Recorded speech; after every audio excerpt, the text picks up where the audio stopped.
The Tao of Self-Confidence, Episode 482.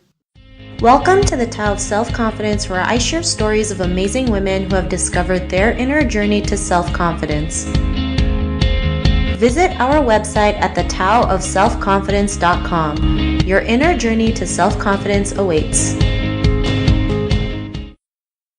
Well, hello friend. Welcome to the Tao of Self-Confidence, where I share stories of amazing women who have discovered their inner journey to self-confidence. I'm your host today, Sheena Yap-Chan, and today I have a phenomenal lady on the show today. She's an actress and a singer based out of LA, and I'm just really excited to have her on and share her story with us today on self-confidence. So without further ado, I'm going to introduce you to Brooke Ishibashi. Brooke, how are you today? Maybe you can fill in a little bit more about yourself to our listeners.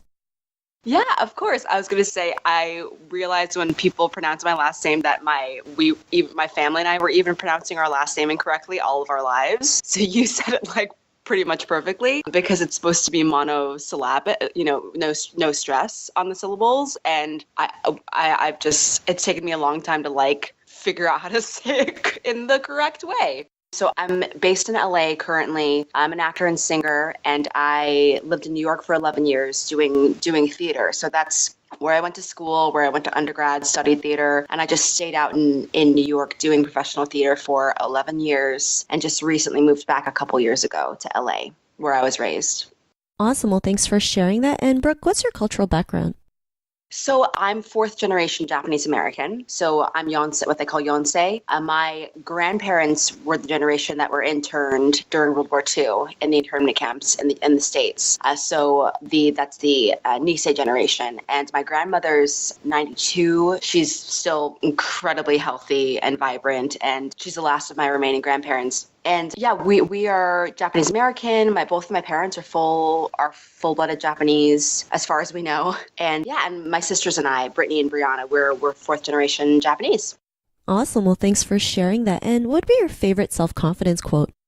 Oh gosh, there's a Martha Graham quote that always comes back to me, because she talks about what it is to be an artist and to believe in yourself and to not doubt your talents or what you have to offer. So it's Martha talking to Agnes DeMille, and she says, "There's a vitality, a life force, an energy, a quickening that's translated through you into action. And because there's only one of you in all of time, this expression is unique. And if you block it, it will never exist through any other medium, and it will be lost. The world will not have it. It is not your business to determine how good it is, nor how valuable, nor how it compares with other expressions. It is your business to keep it yours, clearly and directly, to keep the channel open. You do not even have to believe in yourself or your work. You have to keep yourself open and aware to the urges that motivate you. Keep the channel open." And she says, "There's no satisfaction whatever at any time. There's only a queer divine dissatisfaction, a blessed unrest that keeps us marching and makes us more alive than the others." That's always stayed with me, because there will always be self-doubt. I think especially as an artist, as a woman, as a minority woman, there's a lot, I think, that becomes ingrained in our subconscious that makes you doubtful of your place in society, of your voice. And because I have always struggled with that self-doubt, it's important for me to remember that quote, because it's more about what you have to offer and continuing to offer it up regardless of that doubt. You know what I mean? So that I'm all about that quote. Awesome. And I love that quote. And it is so true, especially being a woman of Asian descent. We're so great at being doubtful of ourselves, right? Not knowing if we're good enough or if we're worthy. But, we have to keep reminding ourselves that we are, because, sometimes the universe or whoever you believe in life presents us with opportunities, and we just have to go out there and get it, even if it's scary, even if we have no clue what's going to happen. Everything happens for a reason. So I really love that quote that you mentioned. And, in your own words, how do you define self-confidence? In my own words, I think self-confidence for me has come to mean, I equate it with self-worth. So your belief in your own worth. And, like we were saying, it's really challenging as an Asian American woman, because there are many constructs that build up to what the Asian American woman is in society. And I think you grow up falling in line with what those beliefs and perceptions about you are, and you start to take them on, and you start to believe that that's who you are. And a large part of the last couple of years for me, turning 30 last year, this part of my life has been about breaking those constructs down for myself, and in a way defying or rebelling against what it stereotypically means to be an Asian American woman. So I think self-confidence for me has been about learning what my self-worth is and learning what my value is and defining it for myself, because it's been dictated my whole life what that should be for me, especially being Asian American. And I've had to kind of redefine it. So I think self-confidence is more about defining who you are and valuing who you are and letting that be unique and singular to you.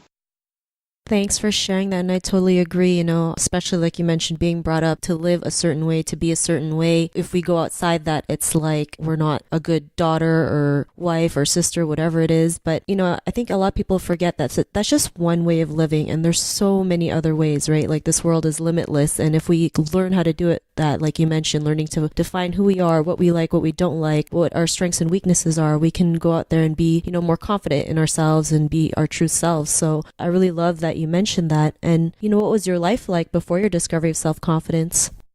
I grew up as the youngest of three girls. We come from an artist family. So like I said before, my grandparents were in the internment camps. My whole family, we're all artists. So my mother's mother, Mary, her name is Mary Kageyama Nomura. She was known as the songbird of Manzanar in the camps. She performed all the dances, and she's still singing and performing and touring today. She kind of passed down the artistry blood. My mom's a singer. My dad and my mom met in my dad's soul R&B band in the 70s when my mom auditioned to be the lead singer. My dad's always been in music. He's been a concert promoter since we were children. So we grew up in entertainment, and I think growing up in a family like that, it definitely conditioned my brain to be a certain way.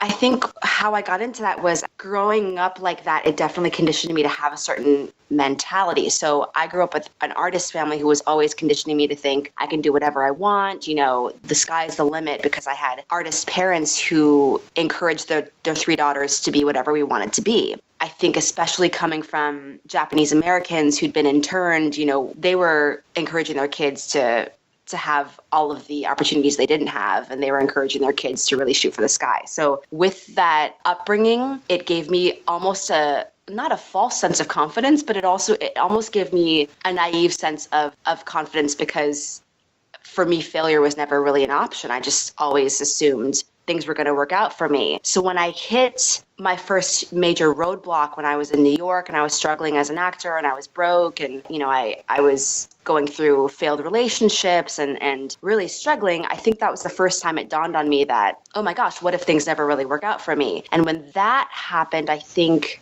my self-confidence was shaken because I didn't truly believe in my own value. I think I've been puffed up my entire life by people who love me. And when you're surrounded by people who love you and are constantly giving you praise, you never really get the chance to believe in it for yourself. So I had to figure that out for myself when I was in New York and I was pounding the pavement, trying to get a job. I had to figure out what my value was. I had to figure that out through romantic relationships and partnerships. I had to figure that out with work relationships. I had to figure that out in terms of where I stood in the industry and where my place was in the industry. When I was working in theater in New York, it was really hard for me because I didn't know what my own value and worth was yet, because I'd never really had the chance to mine for that and really dig deep for that. So before I kind of had a turning point, before I had that turning point, I was very doubtful because it's almost like a hero's journey, before the hero has their chance to prove themselves, they're incredibly doubtful because they don't know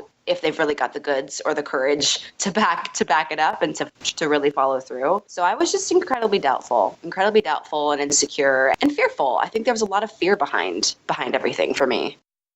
Thanks for sharing that. And, that's something we all go through, right? Hitting roadblocks. Sometimes we feel like it's the end of the world, like nothing else is good can happen to us. And, sometimes failure is a great lesson, learning that, if we fall down, we just get back up, right? Sometimes it's not always easy. It doesn't always look pretty, but there is beauty in everything. And, what was that point in your life when you realized, you had, that value and worth within you to go out there and, be the person you are today? What was that aha moment?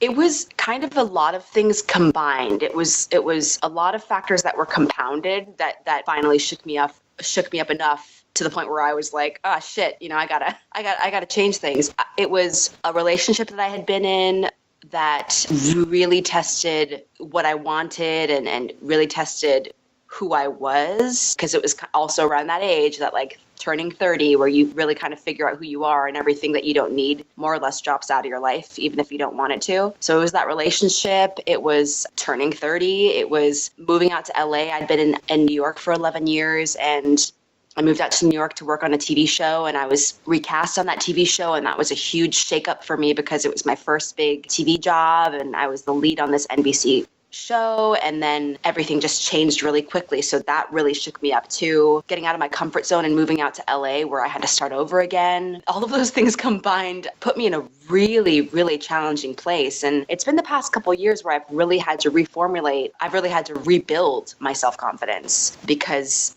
my whole world more or less got turned upside down. I broke up with my long-term boyfriend, all of those things. I had this huge shakeup, and I felt like I was topsy-turvy. And it was a process of probably the last 2 years of rebuilding a foundation and rebuilding my confidence, because it really all those things kind of crumbling really shook me up. Thanks for sharing that. And there's that saying, sometimes things have to fall apart for something great to fall back in. I don't know if I said that right, but I hope, our listeners understand what that means. Sometimes we feel like our life's, like just going down the drain, right? We just don't know what's going on. We don't know if, this is meant to be, or, if our life sucks at the moment, or like, it's like my world is just, like you mentioned, going upside down. But like you mentioned, right, even though all these things were happening, you went out there and just started rebuilding yourself. And I think people forget that they can do that. They can, start from scratch, start a new chapter, a new path. And, there's nothing wrong with starting over, right? Sometimes we just need that fresh start or need to rebuild. And I think we should never be as scared of reinventing ourselves. We should never be as scared of starting over, because for me, it was the analogy of the phoenix rising from the ashes. I was like, all right, what have you got? Like, what else can you throw at me, world? Like, I felt like I'd been through so much, and I needed all of that pain and all of that heartache and all of that strife in order to get stronger and to be able to kind of shed a skin in a way. And like we were saying before about identity, shedding the skin of who you think you are, or shedding the skin of who you were taught to be, or who you kind of conditioned yourself to be, so you can really emerge as who you really, really, really, truly are down in the pit of your stomach. And sometimes that's not pretty, it's like, sometimes you got to be okay with that, the shadow bits of yourself. You got to be okay with like the dark parts of yourself that you don't want to make friends with, Yeah, I totally agree. And, it's, and sometimes those darkest moments can be also your brightest moments. And, because of these things that happen to you, learning to rebuild your confidence, reinvent yourself, starting, going back to the basics or the foundation. What's your life been like now? Oh gosh, it's almost like having your sea legs, or like a baby crawling. It's like crawling and learning to walk. My older sister Brittany, her baby Lilia is, going to be a year in January, and I'm watching Lilia learn how to walk. And it's such a perfect analogy, because she's a really feisty little girl, and she wants so badly to do what her two older cousins are doing, and which is exactly how I was with my two older sisters when I was growing up. I wanted to catch up with them, and I wanted to go faster than I was able to go. So watching Lilia has been a perfect analogy for me, because she's standing up and she's trying to take steps, but she can't quite hold herself up, and she can't run with her cousins yet. And I kind of feel like that. It's been very humbling, because you have to remind yourself that maybe you're not ready to sprint yet. And if you sprint, maybe you're going to injure yourself. So I think, because I know it's a long journey and it's a marathon, I have to remind myself to slow down. I have to remind myself to be patient with myself and be gentle with myself and be very diligent about self-care, because I get so run down, and you get really hard on yourself, and then you get down on yourself. So in order to keep myself motivated and to keep myself encouraged to keep moving forward, it's a matter of remembering that they are truly baby steps, because I'm very impatient. I'm an Aries. I just like want to go, and I want to be like 10 steps ahead already. So it's been a very humbling process now, because I know that I'm miles ahead from where I was yesterday and a year ago and 2 years ago, but I'm still not where I quote unquote want to be. So I have to be incredibly patient and remember that each baby step is still a step forward, and like you were saying, when you fall, you just have to get back up and keep showing up. And that's really all you can do. Awesome. Well, thanks for sharing that. And I love how you mentioned, even though you take baby steps, there's still steps forward. And I think people forget, to celebrate those steps forward, no matter how big or small they are. Every little bit counts, and these little steps actually compound to, big results, right? And people forget that. So, I really love that you mentioned that. And, to the woman who's listening to your episode, she may be in her own journey of self-confidence. What would be that one tip you would give to her?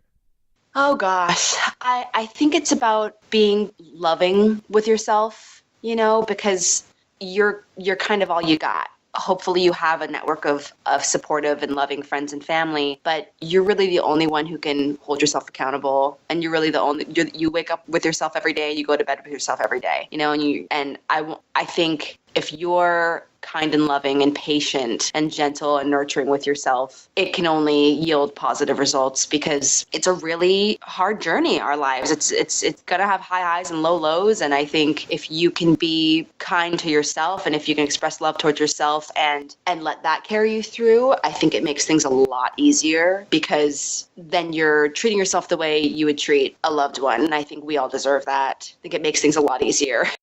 Awesome. Well, thanks for that tip. And that's so true, right? We have to learn to love ourselves first. I know sometimes it's easier said than done, but the more we keep doing it, the easier it does get. So thanks for sharing that. And if our listeners wanted to get to know a little bit more about you and what you do, is there any links or social media profiles we can connect with?